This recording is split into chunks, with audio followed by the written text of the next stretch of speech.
Hello everyone, how are you all? So let's start our today's class.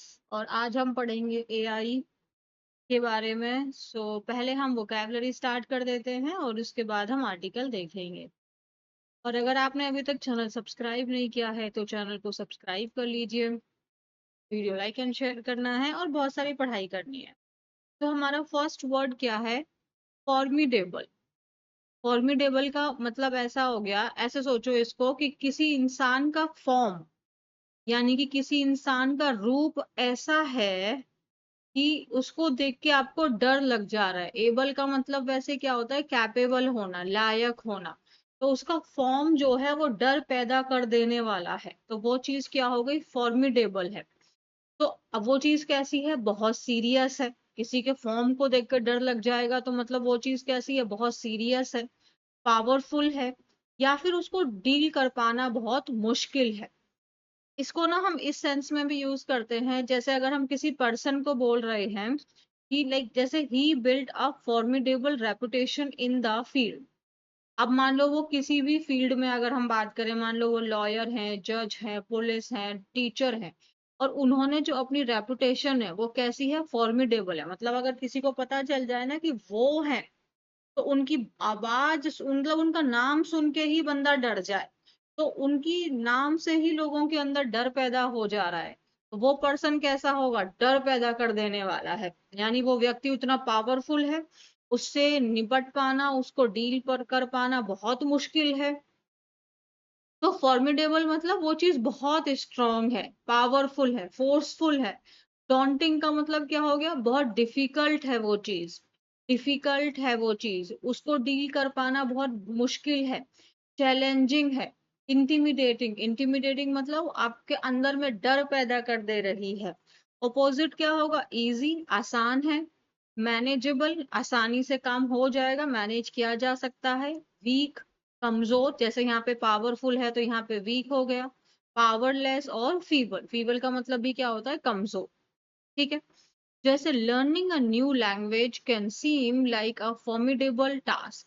तो अगर हम एक नई लैंग्वेज सीखना चाहते हैं तो ये हमें मतलब एक फॉर्मिडेबल टास्क की तरह लग सकता है। मतलब एक डिफिकल्ट टास्क है, चैलेंजिंग है। इसको करने के लिए, नई लैंग्वेज सीखने के लिए आपके अंदर बहुत डिटर्मिनेशन की जरूरत है, क्योंकि हमें बहुत सारी प्रॉब्लम्स आएंगी इसमें।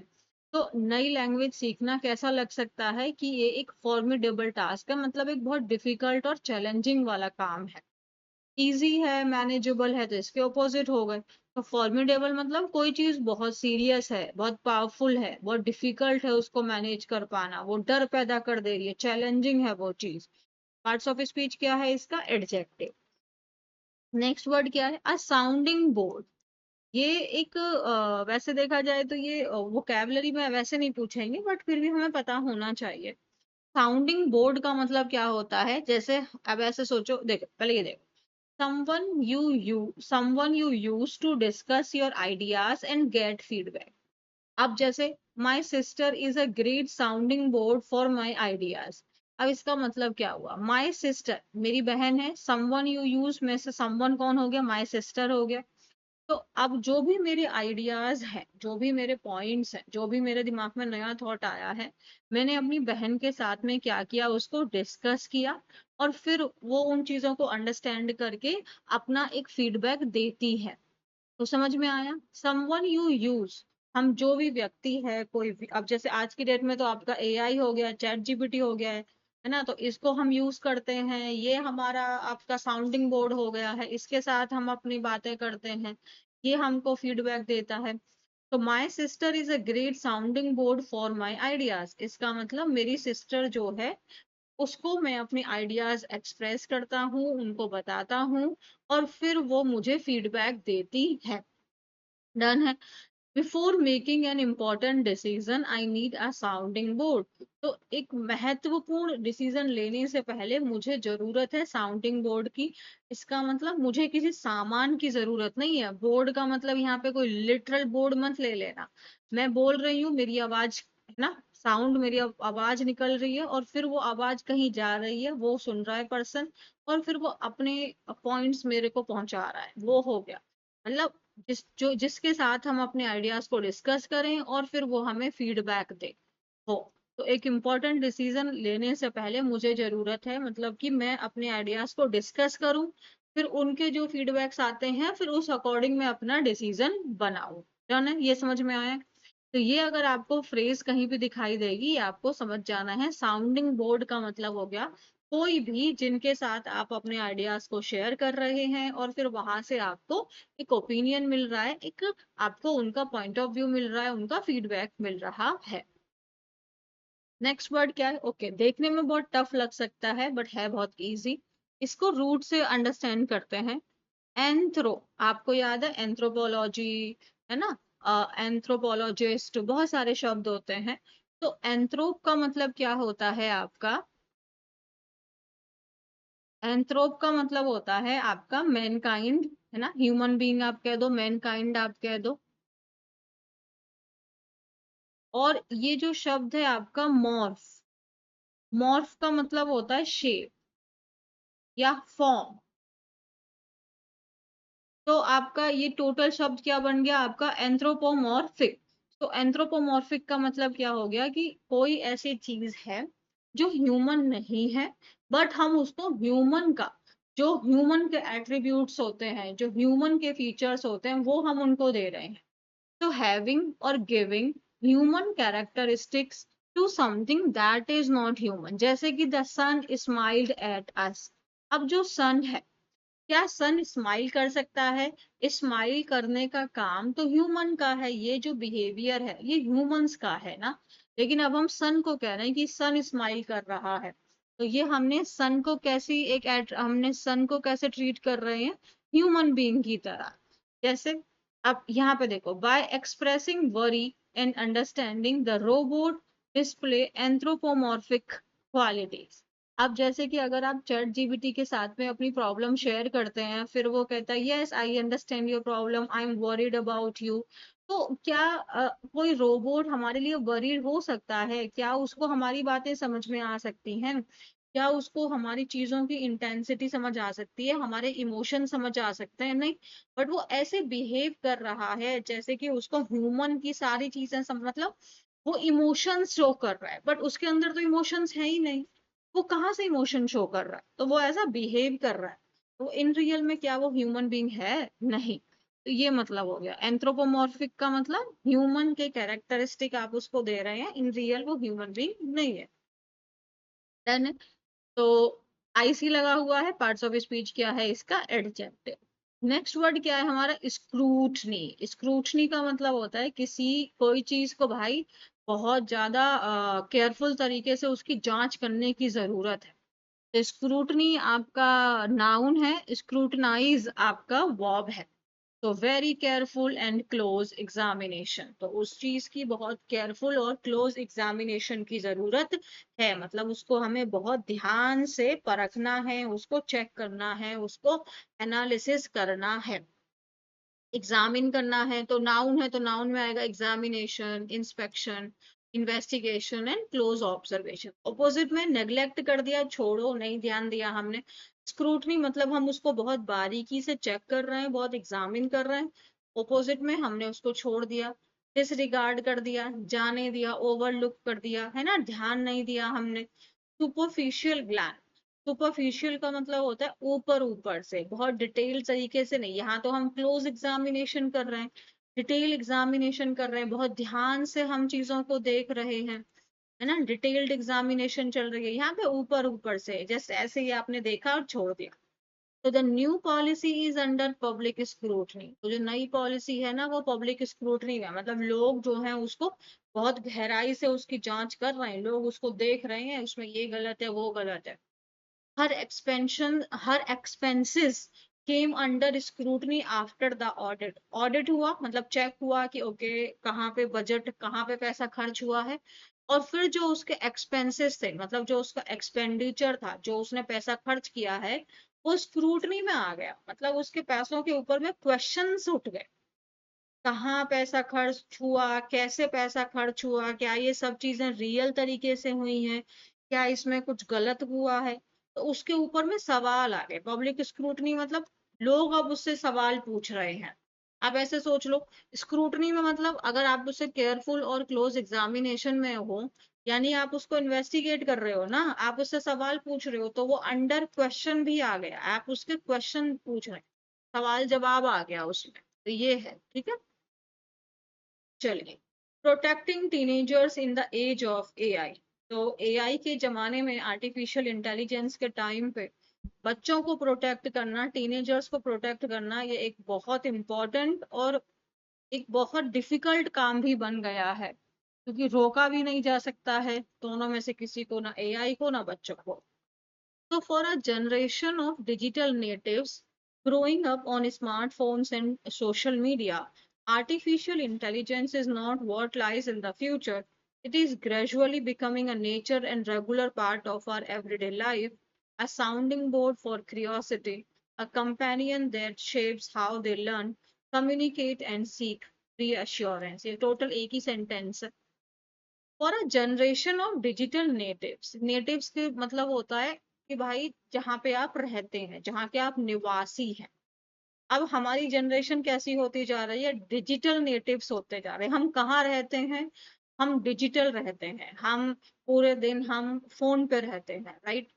तो कहाँ ग्रो कर रहे हैं, स्मार्टफोन्स और सोशल मीडिया पर ही लोग ग्रो कर रहे हैं, मतलब ग्रो मतलब वो वाला नहीं, प्रॉस्पेरिटी वाला ग्रो नहीं, वो उनका जो टाइम स्पेंड हो रहा है, जो उनके एजेस हो रहे हैं, वो सारा का सारा वो स्मार्टफोन एंड सोशल मीडिया पर ही पूरे दिन वो ग्रो कर रहे हैं, बढ़ रहे हैं, वहीं पे काम कर रहे हैं, वहीं पड़े हुए हैं, वहीं जी रहे हैं, वही उनका एड्रेस है इस सेंस में। तो आर्टिफिशियल इंटेलिजेंस यानी कि जो एआई है, is not what lies in the future. अब ये सिर्फ भविष्य की बात नहीं रह गई है कि एआई अब सिर्फ फ्यूचर की बात नहीं है, हम प्रेजेंट में एआई को देख पा रहे हैं। It is gradually becoming a natural and regular part of our everyday life. अब ये धीरे धीरे हमारी लाइफ का एक नेचुरल और रेगुलर पार्ट बनती जा रही है। नेचुरल मतलब कोई चीज ऐसा नहीं है जो हमें अजीब लग रही है, मतलब कोई चीज जो हमें अनयूजुअल लग रही है, अब ये हमारी लाइफ का एक यूजुअल पार्ट बनती जा रही है। ऐसी कोई चीज जिसको देख के हमें नॉर्मल फील हो, कुछ डिफरेंट फील ना हो, है ना, कुछ रेयर नहीं है ये चीज, अब नॉर्मल हो गई है, रेगुलर पार्ट हो रहा है हमारी एवरीडे लाइफ का। अ साउंडिंग बोर्ड फॉर क्यूरियोसिटी, मतलब अगर हमारे पास कोई आइडियाज आ रहे हैं, तो हम किसके साथ जाकर शेयर कर रहे हैं, एआई के साथ में। हम किन से फीडबैक ले रहे हैं, एआई से फीडबैक ले रहे हैं। कंपेनियन मतलब आपका साथी, that shapes how you learn. Obviously अब हमारा टोटल टाइम किस पे बीत रहा है, ऑनलाइन। हमारा अलग अलग प्लेटफॉर्म्स हैं, जैसे कि आपका चैट जीपीटी है, जेमिनाई है ना। तो इन पे ही इन्हीं से हम क्वेश्चन पूछ रहे हैं, और यही हमारी जो लर्निंग है उसको शेप कर रहे हैं। इनके आंसर्स आ रहे हैं, इन्हीं को समझ रहे हैं, तो वो हमारी लर्निंग को शेप कर रहा है, क्योंकि अब ह्यूमन टच खत्म हो रहा है ना। कम्युनिकेट एंड सीक रीअश्योरेंस, अब इन्हीं से हम बातें कर रहे हैं और इन्हीं से हम अपनी रीअश्योरेंस ले रहे हैं। अगर हमारे मन में कोई डाउट आ रहा है, कोई प्रॉब्लम आ रही है, तो हम इन्हीं से पूछ रहे हैं कि सब ठीक है ना, कोई दिक्कत तो नहीं है। तो अगर हमारे अंदर कोई चिंता विंता हो रही है, वो भी हम इन्हीं से कम करवा रहे हैं। Which is why OpenAI ChatGPT for teens, which introduces tighter safeguards around self-harm, violence, eating disorder, sexual content, along with parental control, safety alerts, and other regulatory features, is a welcome, if overdue, step. Okay. इसीलिए ये जो open AI chat GPT for teens आया है, मतलब ये जो आपका chat GPT specially अब किसके लिए, बच्चों के लिए, टीनेजर्स के लिए, जिसने इंट्रोड्यूस किया है टाइटर सेफगार्ड। सेफगार्ड्स मतलब आपके रूल्स, है ना, जिससे प्रोटेक्ट किया जा सके। किस क्या है आपके रूल्स है भाई, किस चीज के रिगार्डिंग में, सेल्फ हार्म को लेके, कि अगर बच्चा कुछ ऐसा सर्च कर रहा है जिससे उसको नुकसान पहुंच पहुंच सकता है, तो उसके रिगार्डिंग में उन्होंने अपने जो रेगुलेशंस हैं, जो लॉ है, उनको क्या कर दिया है, और टाइट कर दिया है ना। अगर किसी भी प्रकार की हिंसक चीज है वो सर्च कर रहे हैं, या ईटिंग डिसऑर्डर, कि मतलब वो ऐसा कुछ है जिससे उनकी बॉडी में ईटिंग डिसऑर्डर क्रिएट हो जाएगी, वो खाना नहीं खाना चाहते, या एक्स्ट्रा डाइटिंग पे जाना चाहते हैं, या वो ऐसा कंटेंट सर्च कर रहे हैं जो सेक्सुअल रिलेटेड है। तो इन सब चीजों को लेके उन्होंने कैसे रेगुलेशंस लेके आए हैं, जो कि और टाइटर हैं, जो मजबूत हैं, क्योंकि ये जो ओपन चैट जीपीटी है स्पेशली फॉर टीनेजर्स।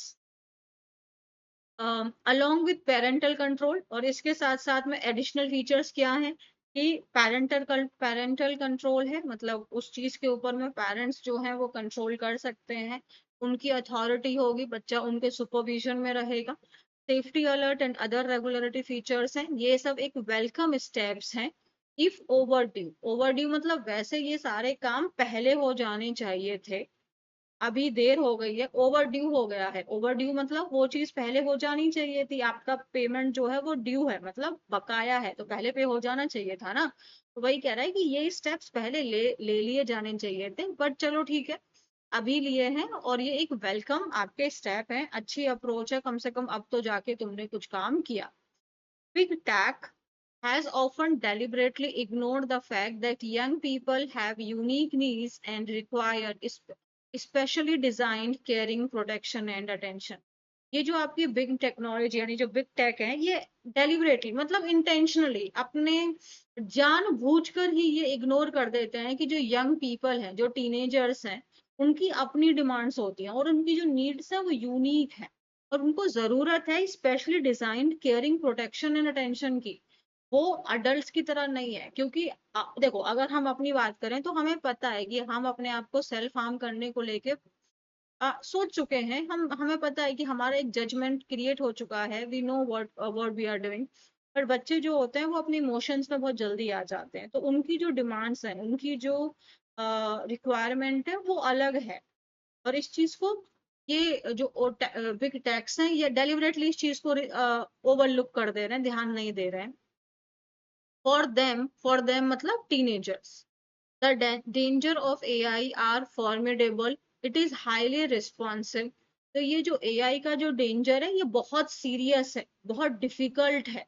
ये हाईली रिस्पॉन्सिबल, ऑब्वियसली अगर आप चैट जीपीटी से कोई भी सवाल पूछोगे वो तुरंत आपको जवाब दे देगा, राइट। हाईली रिस्पॉन्सिबल है।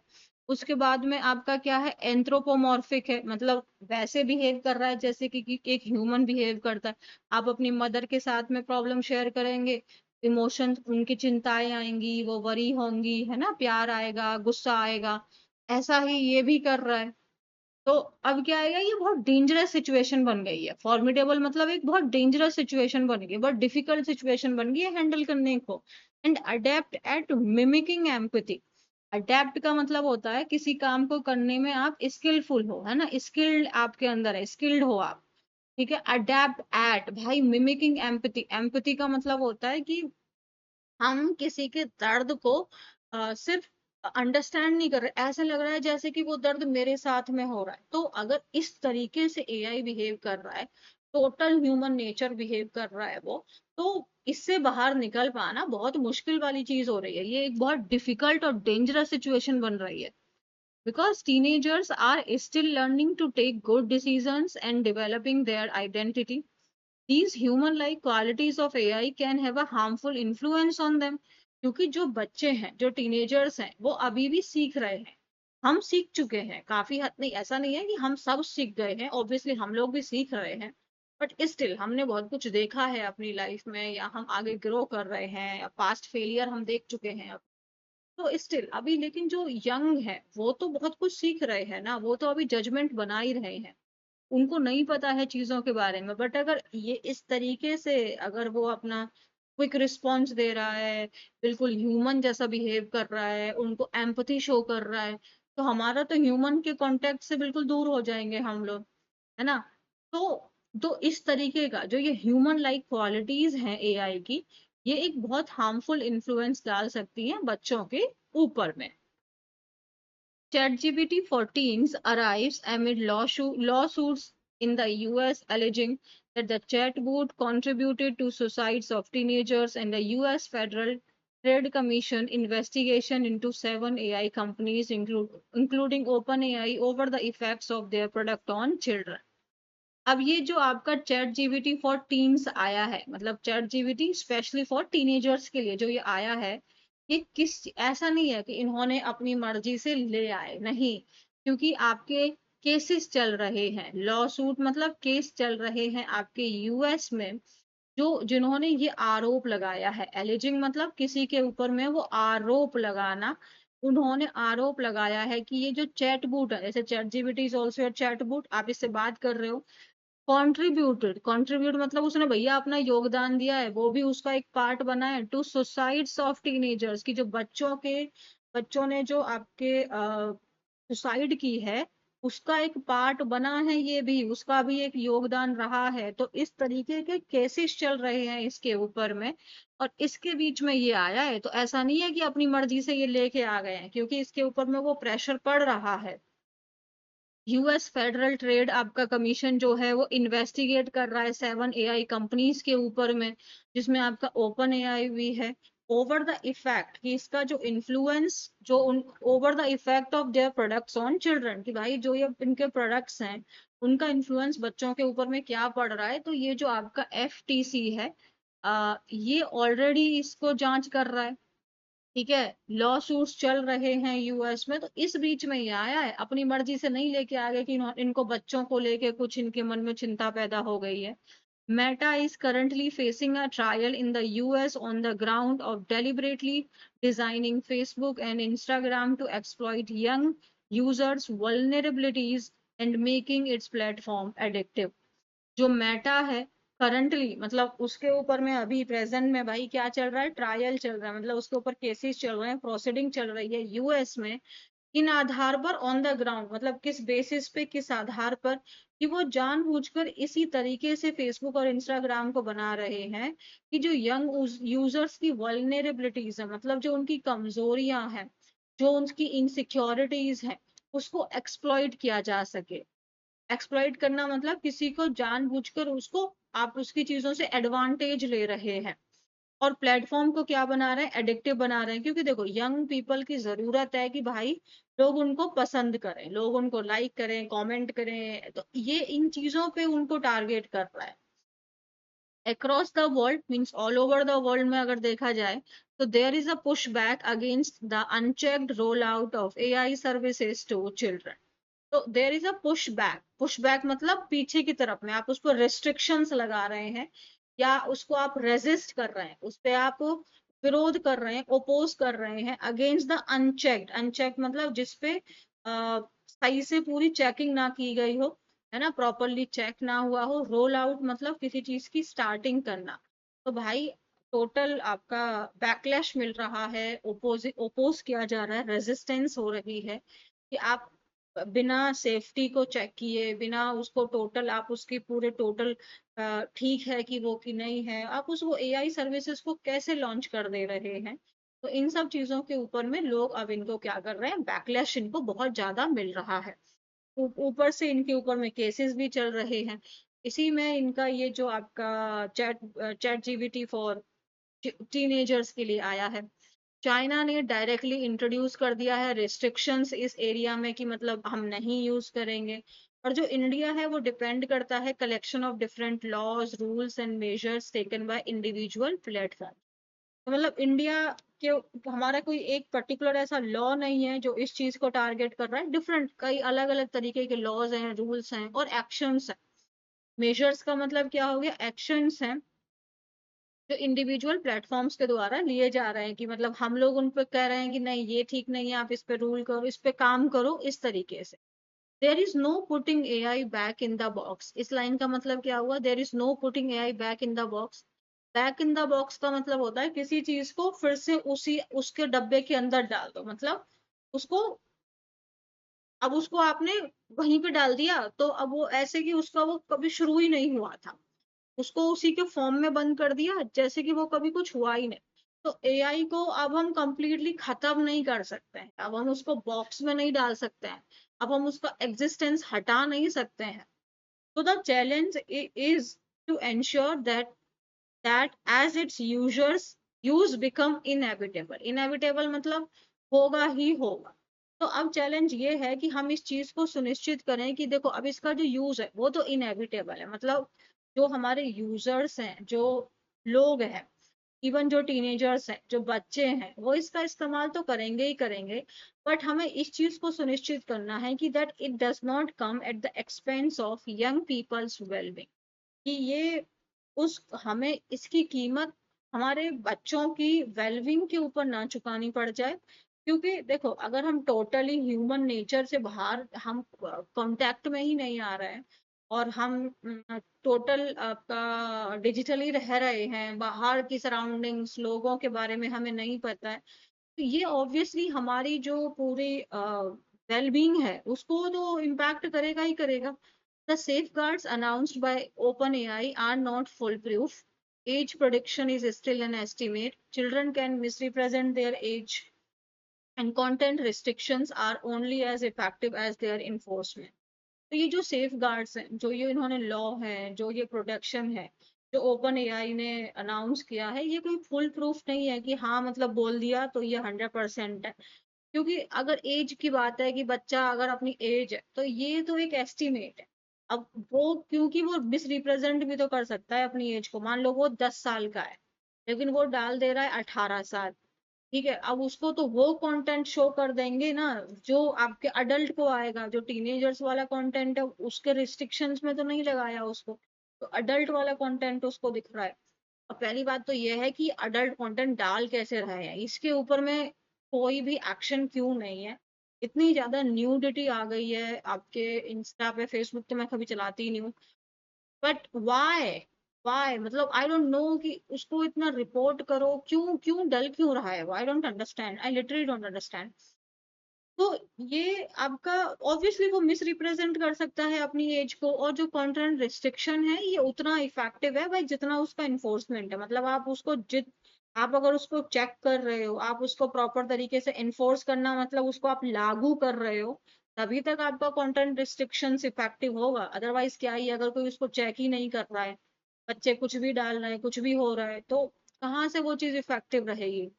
What is needed is independent testing. क्या जरूरत है, जो ये सारे आपके ओपन एआई वगैरह आ रहे हैं, कि इंडिपेंडेंट टेस्टिंग हो, मतलब कि जो कंपनी है उसके बाहर एक के लोग, उसकी बाहर की एजेंसी उसको चेक करे, जिसमें कंपनी इन्फ्लुएंस ना कर पाए ना, वरना वो तो अपने प्रोडक्ट को बेस्ट ही बताएगी।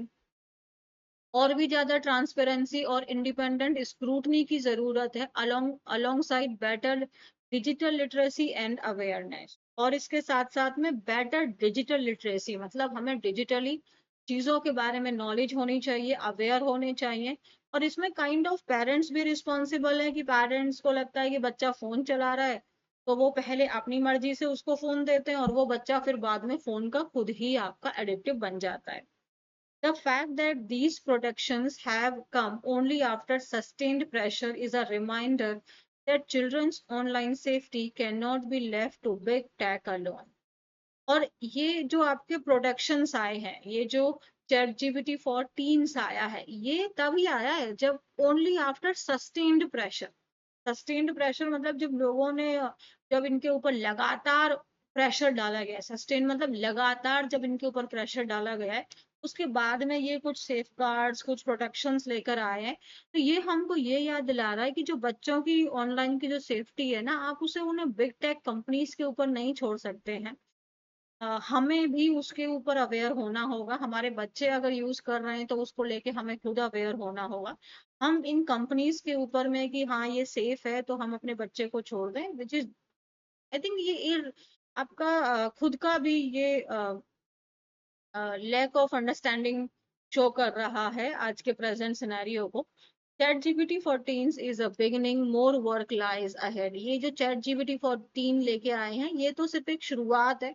अभी तो बहुत सारा काम है जो करने की जरूरत है, बहुत सारे चेंजेस हैं, बहुत सारे रिस्ट्रिक्शंस हैं, बहुत सारी चीजें हैं जो करने की जरूरत है।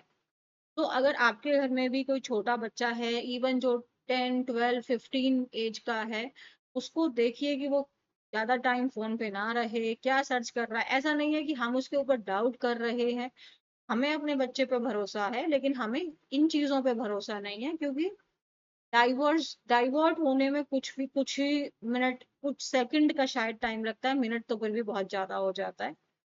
तो यहाँ पे डाउट की बात नहीं आती है, यहाँ पे सेफ्टी का कंसर्न आता है। ठीक है? आपको भी अवेयर रहना है, इस अनवांटेड कंटेंट को आपको कंज्यूम नहीं करना है।